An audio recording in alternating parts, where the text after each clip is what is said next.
Hello everybody, welcome to BilisummaaShow right here on YouTube.com. And of course, if you have questions, ideas for this show, BilisummaaShow, email it to BilisummaaShow@gmail.com. Of course, always you could visit shagaronline.com. Everybody, thank you very much. If you don't know who owns Harar beer and Bedele beer,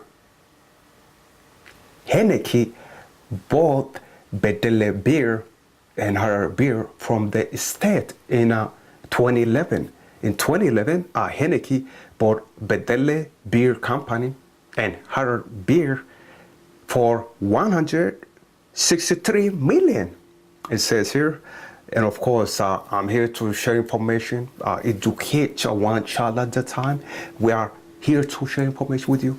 If you didn't know, now you know.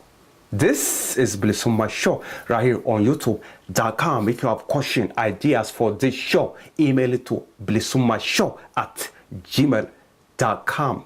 That's my show for today. Take care. Bye-bye.